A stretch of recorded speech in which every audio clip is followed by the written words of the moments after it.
Well, it's a miserable day once again, but we've got loads of things that we're doing in greenhouse, as always, and we've got a couple of these Savoy cabbage plants as well. And we've been planting cabbages and cauliflowers in the other greenhouse, but we've still got a little bit of room to pop a couple more in. And I think something's been chewing away already at one of my cauliflowers, so I'll have a look at that as well, because I have got a couple of spare ones, which is the whole point of why I always say when you're growing plants, whether it be spring, summer or autumn, if you want 20 plants, grow 40, then you've always got the backup just in case something goes wrong. It's better to have them already at hand than to lose something and then have to start things from seed, because that's taking too long, especially at this time of year. And since I have got perfect timing travelling from one greenhouse to another, I've waited until it started throwing it down with rain. But we'll go and get them done anyway. So these are those cauliflowers we put in only about a week ago. And they're actually doing really well. They're looking quite healthy. Except that one. Something's definitely been having a good old chew at that. But it's really weird that it's picked that one. And yet I've got 6 in this bed, and it's only that one that's been eaten. But not that I'm not grateful for whoever decided to have a munch on that, leaving the others alone. And those spring onions we've put in are looking alright as well. But we have still got a bit of room, because on this side we popped in one Savoy cabbage, and again it's looking really healthy. But we've got space to put in a few more, so that's what we'll do.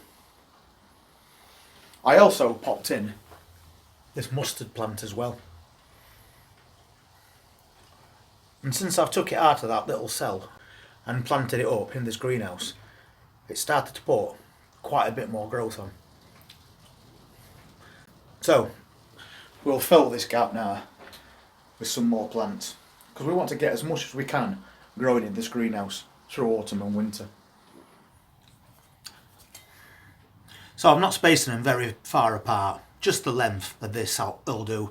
So around there. We'll get us planting. We'll get it firmed in nicely. We don't need that label, we know what they are. And as we always do, really firm those brassicas in. They don't like growing in loose soil.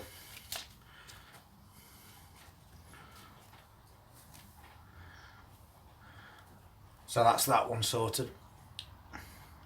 And then same again for the next one.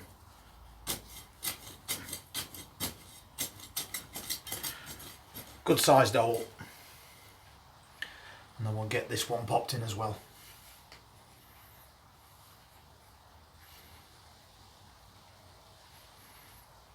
Really firming around that edge.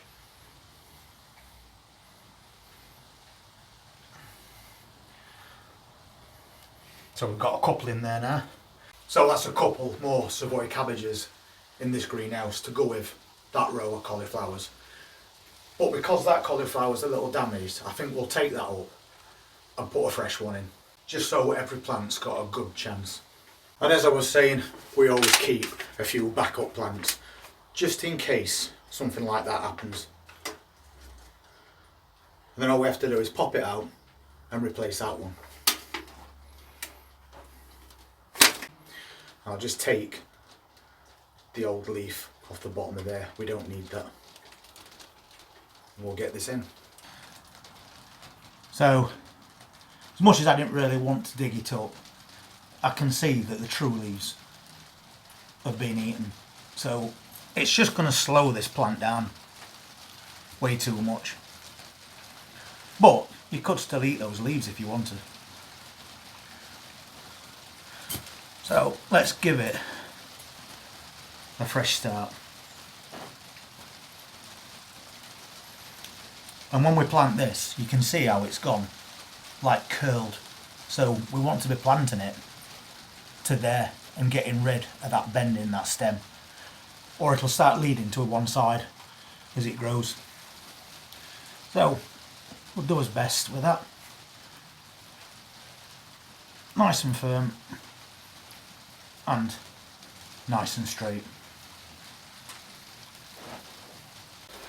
I've also collected some of this from garden as well. Wood chippings. Really nice lumpy, sharp pieces of wood. Very undesirable to things like sloes and snails.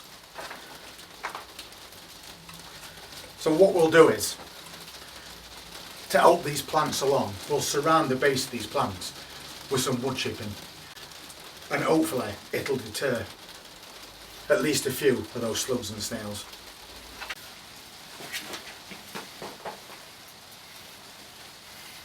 So we'll put a nice amount around the base of these plants.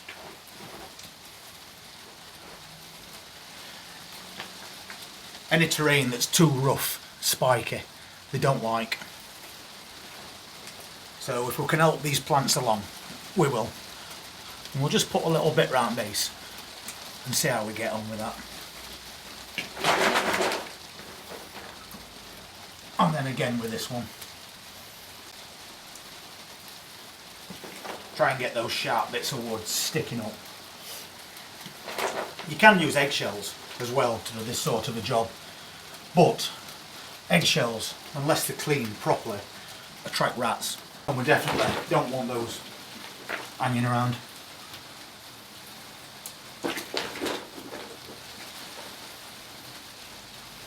You're also mulching at the same time, so it'll retain a little bit more moisture. And we'll do this cabbage over here as well.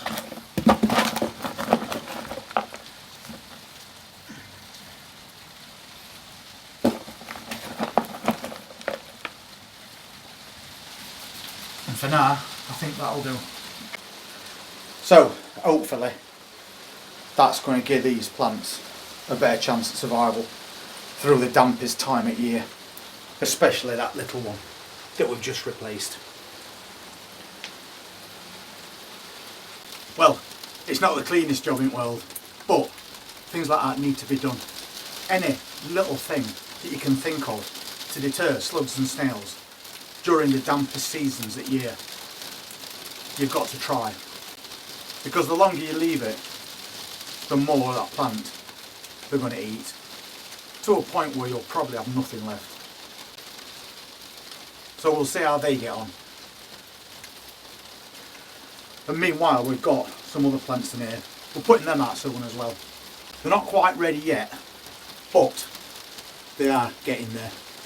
Red cabbage. So they've got some good size on them now compared to what they were 2 weeks ago, even though it's not been as hot as it could have been. So we'll keep bringing these on, because now I've got 2 more greenhouses empty. So maybe we'll give them a dig over, a bit of a rake, ready to get some red cabbage in, and maybe a few more spring onions, because we do like us onion greens. Anyway, it's really coming down out there now, so I'm going to make a dash for house, because I don't think I need to do anything else in here today, especially watering, because everything's fine. So if you want to see how things turn out and what else we do, please hit that subscribe button, press that notifications bell, and maybe we'll see you on the next upload. Take care.